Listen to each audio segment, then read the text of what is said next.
Hello friends, welcome back to Aliya Port. आज का हमारा टॉपिक है हीट कैपेसिटी। तो हीट कैपेसिटी क्या होती है? The heat required to increase temperature of system by 1 degree Celsius. तो किसी भी सिस्टम का टेम्परेचर अगर मुझे 1 डिग्री से बढ़ाना हो तो उस वो करने के लिए जो हीट मुझे सिस्टम को देनी पड़ेगी उसे हम हीट कैपेसिटी कहते हैं। मान लो मैंने हीट दी dq, टेम्परेचर में चेंज आया dt, तो हीट कैपेसिटी क्या हुई? dq upon dt, right. तो हीट कैपेसिटी की बात करें तो दो टाइप की होती है, कांस्टेंट वॉल्यूम पे और कांस्टेंट प्रेशर।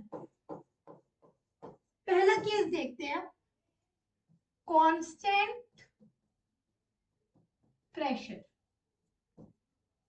देखो हमें पता है C क्या है, dq by dt। तो Cp which is C at a constant pressure, वो क्या आएगी? देखो हमें पता है हीट क्या होती है, U प्लस पी। इस चीज पे काम करते हैं। Delta H is equal to delta U plus P delta V plus V delta.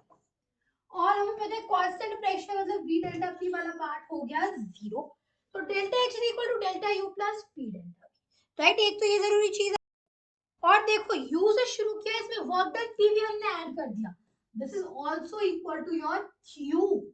मतलब ये जो मेरा डी क्यू है ये क्या है, डेल्टा एच या डी एच इसे लिख सकती हूँ, विच मीन सी क्या है, D H by D T, right. कैसे अच्छा ये जरूरी है कांस्टेंट प्रेशर पे, मतलब rate of change of enthalpy with respect to temperature at constant pressure, right?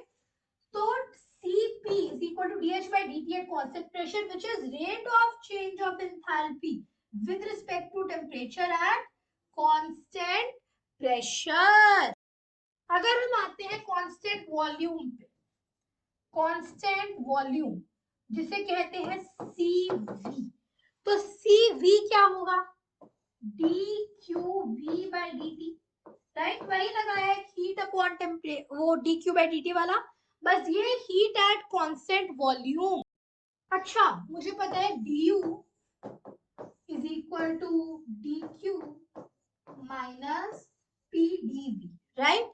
dV zero है मतलब ये चीज भी जीरो हो जाएगी। तो du is equal to dQ, यहाँ इनपुट करो तो CV is equal to du by dt at constant volume. At constant volume वाली चीज जरूरी है, मतलब rate of change of U क्या है, इंटरनल एनर्जी, किस चीज के रिस्पेक्ट में, with respect to temperature. Constant के पैरामीटर रखा है एट कांस्टेंट वॉल्यूम, राइट। तो CV क्या है, rate of change of internal energy with respect to temperature at constant volume. अब देखो Cp जो है वो हमें बताएगा इंक्रीज इन एंथैल्पी, Cv जो है that is increase in internal energy, मतलब Cp will be greater than Cv, right. तो अच्छा एक जरूरी चीज है, ये जो देखें these are for 1 mole of ideal gas. एक मोल के लिए देखोगे तो ये क्या है, molar heat capacity at constant volume. Similarly ये क्या है, मोलर हीट कैपेसिटी, MHC लिख रही हूँ, एट सॉरी ये कांस्टेंट प्रेशर पे है, ये एट कांस्टेंट वॉल्यूम। अच्छा एक और चीज, Cp minus Cv is equal to R, ये वाली क्वेश्चन बहुत जरूरी होती है। अच्छा एक और चीज, हमें पता है कि DH क्या होगा, CpDT, Du क्या होगा, Du होगा NCvDT, right, which means कि delta H and delta U is equal to 0 for isothermal process, क्योंकि isothermal process में ये जो dt है ये 0 हो जाएगा और ये पूरा वेरिएबल 0 होगा। delta H and delta U is equal to 0 for isothermal process। Cp minus Cv R होता है। Cpm molar heat capacity at constant pressure, Cvm molar heat capacity at constant volume, with Cp is greater than Cv. Cv is du by dt at constant volume, Cp is dH by dt at constant pressure।